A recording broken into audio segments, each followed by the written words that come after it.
आइए तो आज हमारे बीच बीजेपी के नेता और राकेश विशेश्वर ओझा जी हैं, जो आज हम लोग थोड़ा सा चुनाव पर चर्चा करेंगे। सबसे पहले आपका हमारे चैनल पर बहुत बहुत धन्यवाद आपका। अच्छा, इस बार जो है 2025 का विधानसभा चुनाव है। अगली बार तो आप निर्दलीय लड़ गए थे, लेकिन इस बार क्या प्लान? नहीं, इस बार जो क्षेत्र की हम लड़े नहीं थे, शाहपुर क्षेत्र की जनता ने लड़ाया था। इस बार हम लोग की हार्दिक इच्छा है कि हम लोग भारतीय जनता पार्टी के सिंबल पर शाहपुर से चुनाव लड़े। इस बार तो बीजेपी फिर धोखेबाजी नहीं करेगी? ये धोखेबाजी की बात नहीं है, कुछ मिसअंडरस्टैंडिंग रहा होगा पिछले बार, और हम लोग भी फ्रेशर थे। अब तो एक हमारे जो रिज्यूम है उसमें कुछ वोट बैंक है हमारे साथ।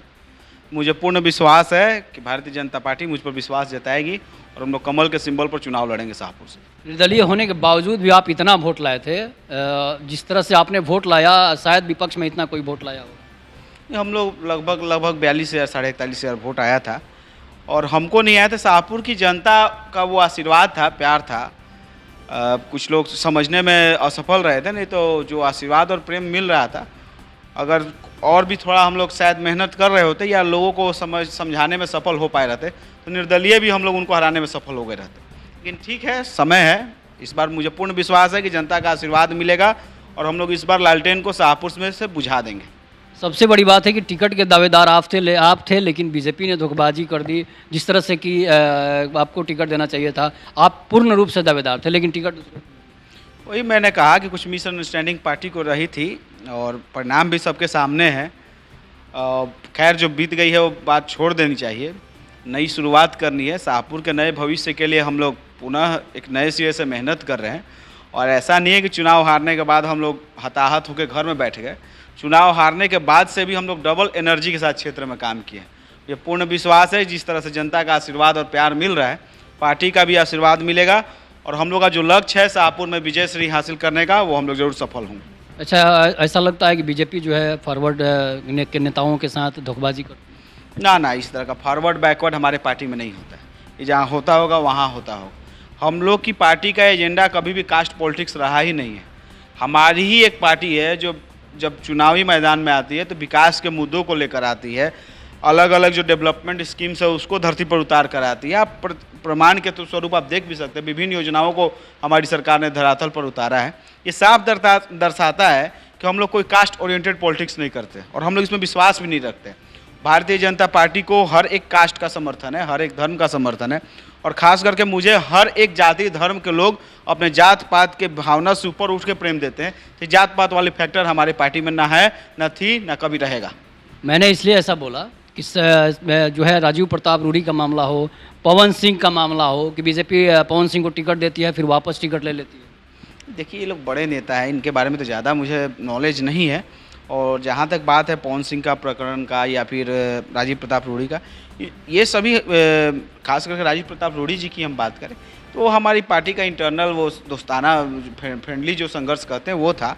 वो कोई वैसा नहीं था कि इलेक्टोरल पॉलिटिक्स जो चुनाव, जिसे संसद भवन का चुनाव हो या विधानसभा का चुनाव, ऐसा कोई मुद्दा था नहीं। ये तो एक सर्टेन बॉडी है, उसके एक तरह से संगठन का चुनाव था। वो कोई जितना मीडिया ने उसको हवा दिया उतना ज़रूरत नहीं था। ये हमारी पार्टी का इंटरनल मामला है, दो लोग आपस में संघर्ष कर रहे थे, इससे दूसरों को क्या लेना देना है। कहा जाता है कि अमित शाह संजीव बलियान को लाकर खड़ा कर दिए थे, जबकि कांग्रेस वहाँ पर कोई उम्मीदवार खड़ा नहीं। एक कहने के लिए तो बहुत सी बातें हैं, कौन कहता है आज तक यही नहीं समझ में आया। हमेशा सुनते हम लोग कहा जाता है, कौन कहा, कहाँ से ये बात शुरू हुई, इसका कोई सोर्स पता नहीं चलता है। कहने पर ही माने तो राम मंदिर को बनाने में कितने लोग लगे हुए थे, ये किससे छुपा हुआ नहीं है। कार सेवकों पर गोलियां किसने चलवाई, ये किससे छुपा हुआ नहीं है। किनके सह पर वहाँ पर राम मंदिर को इतने दिनों तक रोक कर रखा गया था, ये भी छुपी हुई बात नहीं है। लेकिन ठीक है, हम लोग जो कौन क्या कहता है उसके फेरा में नहीं पड़ना है। भारतीय जनता पार्टी पूर्ण रूप से सबको साथ लेकर सबके विकास के लिए काम करती है। अच्छा, राहुल गांधी बोल रहे हैं कि वोट चोर गद्दी चोर। राहुल गांधी को तो जो उनको दो चार लोग सिखा देते हैं वही लेकर रटते रहते हैं। उसका ना आगे उनको पता रहता है ना पीछे रहता है, बस उनको तोता की तरह रटा दिया जाता है। आपको मीडिया के सामने जाकर यही बोलना है, उसमें वो लगे रहते हैं।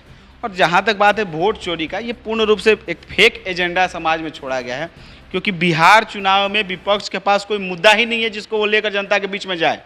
15 साल वो लोग सत्ता में रह चुके हैं, उस समय का तो वो चर्चा कर भी नहीं सकते जनता के सामने, तो जनता वही लाठी लेकर उनको पिटिया लेगी। और उनके पास भविष्य का भी कोई एजेंडा नहीं है। ऑन द अदर हैंड जो उनके ओपोनेंट है और हम लोग जिस पक्ष में है, भारतीय जनता पार्टी और एनडीए गवर्नमेंट विकास ओरिएंटेड, डेवलपमेंट ओरिएंटेड पॉलिटिक्स कर रही है। यहाँ के युवाओं से जुड़े हुए मुद्दों को इनकॉर्पोरेट कर रही है। क्षेत्र की जनता के विकास से जुड़े हुए, महिलाओं के विकास से जुड़े हुए मामले हैं। अब नई इंडस्ट्रियल पॉलिसी भी हमारी पार्टी लेकर आ रही है, हमारी सरकार लेकर आ रही है। इन तरह से तमाम जो योजनाएं हैं भविष्य के लिए भी, यहाँ पर बिहार में कैसे आईटी पार्क बने, जो यहाँ के बच्चे हैं बिहार में ही पढ़कर अपने भविष्य का निर्माण करें, इन दिशा में भी हमारी पार्टी काम करेगी। इन सब मुद्दों से को लेकर अब आरजेडी कार्यालय में जाएंगे, हमको लगता है एक आध लोग ही होंगे जो इन मुद्दों को समझ पाएंगे। बोलना और उसके बारे में विश्लेषण करना तो दूर की बात है, लेकिन इन मुद्दों को समझने वाले भी उधर 2-4 लोग ही मिलेंगे। वो लोग समझते नहीं है, बस बिहार की जनता को जात पात में अटका के रखना है, मूलभूत समस्याओं उस पर चर्चा करना नहीं है। इस सभी चीज़ को लेकर उनका एजेंडा रहा है। और आज के डेट में स्थिति ये हो गई है कि विपक्ष मुद्दा विहीन हो गया है, इसलिए वोट चोरी और ना जाने कौन कौन चोरी का बात करेंगे, लेकिन बिहार की जनता के समक्ष ये कभी चारा चोरी का बात नहीं करेंगे। इसमें कोर्ट ने सर्टिफिकेट दे दिया है कि माननीय लालू जी ने गाय भैंस का चारा चुरा कर खा गया था। ठीक है, उनके पास कोई एजेंडा नहीं है, जनता को इससे कोई लेना देना नहीं है। जनता पूर्ण रूप से एनडीए गठबंधन को आशीर्वाद देने के लिए तैयार है और एनडीए गठबंधन की सरकार आगामी चुनाव में पूर्ण बहुमत के साथ बनने वाली है। एक और वाकयात हुआ है कि नरेंद्र मोदी की मां को गाली दी। ये बहुत ही दुखद है। नरेंद्र मोदी जी की ही माता जी को नहीं, किसी भी महिला को, किसी भी बहन को या किसी भी व्यक्ति को के खिलाफ अपशब्द का इस्तेमाल करना, जितनी उसकी निंदा की जाए वो कम है। उस सभ्य समाज में उस चीज़ का कहीं पे भी स्थान नहीं है। हम हो, विपक्ष हो, पक्ष हो, कोई भी व्यक्ति हो, किसी को अधिकार नहीं है कि किसी के खिलाफ वो अपशब्द का इस्तेमाल करे। खास करके जिस मंच से उनको ये बात बोली गई है, जो अपशब्द का इस्तेमाल किया गया, वो अपने आप में दर्शाता है कि वो लोग माननीय प्रधानमंत्री, जो देश के सर्वमान्य नेता हैं, जिनको देश की जनता ने चुन कर देश का प्रधानमंत्री बनाया है, उनके खिलाफ इनके अंदर कितना नफरत भरा हुआ है। राजनीतिक फ्रंट पे वो लोग हम लोग के सामने टिक नहीं पा रहे हैं। राजनीतिक जो एक रणनीति है उसके तहत भी वो लोग हम लोग के सामने टिक नहीं पा रहे हैं। तो ऐसी घटिया मानसिकता को लेकर वो लोग समाज में आ रहे हैं। किसी भी नेता को गाली देना या उसके परिवार को गाली देना, कहीं से भी सभी समाज में उसको स्थान नहीं मिलना चाहिए। हम इसकी कड़ी निंदा करते हैं और आने वाले समय में ये चेता भी देते हैं, अगर इस प्रकार की घटनाएं हुई तो हम लोग कड़ी कार्रवाई ऐसे कार्यकर्ताओं ऊपर करेंगे। अच्छा, आपके क्षेत्र में जो है, आप क्षेत्र में किस मुद्दों को लेकर जाएंगे अब चुनाव के समय? देखिए, हमारा जो एजेंडा है हम लोग पूर्व में ही सबको बता चुके हैं। शाहपुर के लिए हम लोग का सपना है शाहपुर को शिक्षित, सुरक्षित और विकसित बनाने के लिए। शाहपुर के जो जनप्रतिनिधि है आज भी लोगों को उनकी मूलभूत जो ज़रूरतें हैं उसमें अटका कर रखे हुए हैं। आज भी बहुत ऐसे गांव आपको हम लेकर चलेंगे, आपको दिखाएंगे भी, जो रोड से जुड़ा हुआ नहीं है। बहुत ऐसे गांव आपको हम गिनवा देंगे जहां रोड नहीं है आज के भी डेट में। देश को आज़ाद हुए कितने वर्ष हो गए, 10 साल में अगर आदमी चाहे तो घर क्षेत्र का एक एक नली और गली चमका सकता है। आज उसके बावजूद भी क्षेत्र में ऐसे अनेक गांव मिल जाएंगे, आपको ऐसी अनेक नलियाँ गलियाँ मिल जाएंगी जो अपने रूप में नहीं है। लोगों का चलना वहाँ मुश्किल है। गाड़ी लेकर आप शाहपुर बनाही पथ पर आप चल नहीं सकते हैं। धमोल गांव के आज मुख्य सड़क नहीं है। यहाँ पिपरा गांव है, वहाँ पर भी आज उस गांव में जाने के लिए सड़क नहीं है। ऐसी अनेक समस्याएं हैं जो कि बहुत पहले ही हल हो जानी चाहिए थी। उसको जानबूझकर जिंदा रखा गया है क्योंकि उनके पास भविष्य का कोई प्लान नहीं है। पहले तो मूलभूत जो समस्याएं हैं उनको दूर करते हुए, क्योंकि रोड, नली, गली बनवाना ये कोई हम जनता पर उपकार नहीं कर रहे हैं, ये जनता का हक है। उसके बाद से यहाँ के बच्चे को अच्छे भविष्य मिले, उसके लिए उनकी पढ़ाई लिखाई ज़रूरी है। हम सभी नॉर्मल मिडिल क्लास परिवार से आते हैं, लोअर क्लास से आते हैं, लोअर मिडिल क्लास परिवार से आते हैं। हम लोग को जीवन में आगे बढ़ने के लिए हमारे पास जो हथियार है वो शिक्षा ही है। आज के भी डेट में कोई ऐसा विद्यालय में व्यवस्था नहीं किया जा रहा है क्षेत्र में कि बच्चे सच में स्वेच्छा से जाके उन विद्यालयों में पढ़ें। मजबूरी में तो बहुत लोग चले जाते हैं, लेकिन स्वेच्छा से आज भी लोग सरकारी विद्यालयों को यहाँ पर छोड़कर प्राइवेट स्कूल्स को ऑप्ट करते हैं। ये एक बिटर ट्रूथ है यहाँ का, उसको हम लोग को दूर करना है। शाहपुर के जितनी भी सरकारी स्कूल्स हैं, अपने प्रयास से उसको एक मॉडल स्कूल में डेवलप करना है। ज़रूरत पड़े, अगर क्षेत्र की जनता का आशीर्वाद मिला तो हम लोग तो सरकार से मांग करेंगे कि हर प्रखंड में कम से कम एक शुरुआती दौर में एक केवी जो केंद्रीय विद्यालय का होता है हम लोग का, उसके तर्ज पर एक एक विद्यालय का शुरुआत किया जाए। आप देखते होंगे, आप भी इस समाज से जुड़े हुए हैं, केंद्रीय विद्यालय में बच्चों का एडमिशन करवाने के लिए माता पिता कितने ललायित रहते हैं। उस तरह पे स्कूल हम लोग को अलग अलग प्रखंड में चाहिए, उस संदर्भ में काम करना है। बाकी अगर क्षेत्र के युवा हैं उनको उनके स्किल्स को डेवलप करना है कि अपने रोजी रोटी और रोजगार के लिए उनको ज़्यादा संघर्ष नहीं करना पड़े। और यहाँ के लोगों को सबसे बड़ी जो ज़रूरत है आज के डेट में, उनको सुरक्षित रखना है। यहाँ पर अपराध का ग्राफ मेरे पिताजी के ना रहने के बाद से निरंतर बढ़ता चला गया है। रोज़ कहीं ना कहीं आपको गोलीबारी की घटना सुनाई देगी, किसी की हत्या हो जा रही है, चोरी की भी घटना बढ़ती जा रही है। ऐसी तमाम, और आप इन सब घटनाओं के तह में जाएंगे तो कहीं ना कहीं उन अपराधियों का राजद गिरोह से संरक्षण मिलता हुआ या कनेक्शन मिलता हुआ आपको मिल जाएगा।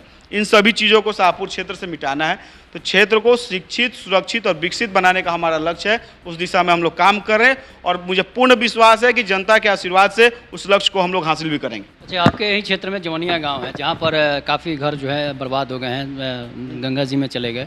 इसमें आपने भी काफ़ी लोगों की सेवा की है, क्या कहेंगे? देखिए, जवनिया गाँव के घर बर्बाद नहीं हुए, पूरा गाँव ख़त्म हो गया। आज देखकर दुख होता है कि जहाँ पर बड़े बड़े मकान हुआ करते थे वो एक फ्लैट लैंड पड़ा हुआ है और आधा से अधिक जगह तो गंगा जी में समाहित हो चुका है। आपको एक बात मैं और बताना चाहूँगा आपके कैमरा के माध्यम से कि उस गांव को बचाने के लिए हमारी सरकार ने 9.5 करोड़ रुपया दिया था ठोकर निर्माण का, जिसका एक रुपया विधायक ने ठेकेदारों के साथ मिलकर निगल गए कि वो पैसा कहाँ गया किसी को पता ही नहीं चला। मोटा कमीशन, सामान में 2 नंबर 3 नंबर का करके उसमें हेराफेरी करना, लगभग 7.5 करोड़ रुपया ये लोग खा गए हैं। और 7.5 करोड़ में वहाँ 7.5 बोरी ईंटा और ये बोरी में जो बालू भर जाता है वो भी वहाँ पर आपको देखने को नहीं मिलेगा। इस लेवल का भ्रष्टाचार शाहपुर में है। आज जवनिया गांव जो मार झेल रहा है और जो दुख दर्द झेल रहा है, उसका एकमात्र कारण, प्राकृतिक कारण तो है ही, जो मैनमेड कारण में आप देखेंगे तो विधायक जी का भ्रष्टाचार सबसे बड़ा उस गाँव को बर्बाद करने के लिए जिम्मेदार है। तो आप सुन रहे थे बीजेपी नेता राकेश जी को। इस पर आप लोग अपनी प्रतिक्रिया जोड़ दीजिएगा। तब तक के लिए नमस्कार। जय हिंद, जय भारत, जय श्री राम।